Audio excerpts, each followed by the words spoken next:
எனக்கும் உனக்கும் இசைந்த பொருத்தம் என்ன பொருத்தமோ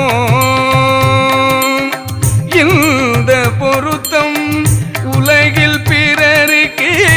எய்தும் பொருத்தமோ அருளார் ஜோதி என்னுள் விளங்க அளித்த காலத்தே அடியே குறைகள் யாவும் தவிர்ந்தது இந்த ஞாலத்தே பொருளாயனையும் நினைக்க வந்த புதுமை என்னையோ பொன்னென்று ஐயா மதிப்பது உதவா